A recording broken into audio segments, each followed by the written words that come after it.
Ça fait un petit peu peur quand même, hein. Ce petit clown avec la petite musique mais là. non, le clown n'est pas fait pour faire peur, quoi. Je pense que les 10 000, je les ai. Salut Marc.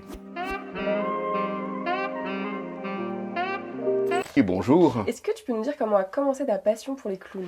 C'était sur un lieu de vacances et il y a une des connaissances qui me dit, tu sais, ici il y a une dame avec son homme qui sont donc des gens du cirque. De fil en aiguille, on a su que son mari donc était clown. Et avant donc de quitter mon lieu de vacances, cette dame m'a offert mon premier clown.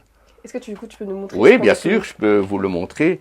Et ben voilà, il est ici. Il prend toujours une place importante dans ma collection.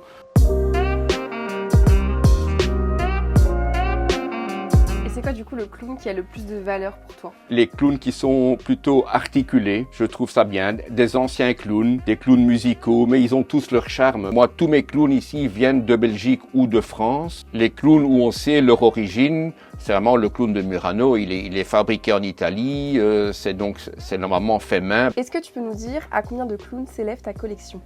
Eh bien, c'est vrai que tout un temps, je me suis dit, combien de clowns est-ce que j'ai? Est-ce que je compte les clowns proprement dits, ou je compte avec les chapiteaux, avec les posters, avec les camions?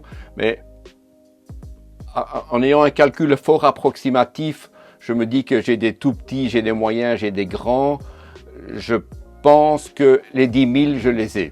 Tu peux nous montrer le plus petit clown de ta collection? Le plus petit, oui. Ouais. Les plus petits sont... Voilà, je pense que là, on est dans un tout petit. Là, on est vraiment... Je peux le déposer, si vous voulez. Ça, c'est vraiment un tout petit. Le plus grand, en taille humaine, vous voyez, ces deux-ci, hein, ils sont habillés comme des humains. Ils ont vraiment des vêtements d'humains, quand vous pouvez sortir le tissu.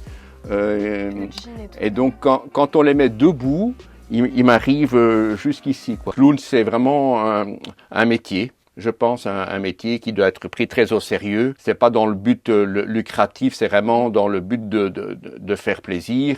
Tout cirque va avoir une représentation de clown. Et au départ, les enfants venaient pour les clowns. Et puis bon, il y a eu tout le reste du spectacle. Donc l'enfant, il apprécie tout ce qui est du cirque. Mais le cirque sans un clown, c'est pas la même chose, quoi. Mais oui, là. Il y a ses bras qui commencent à...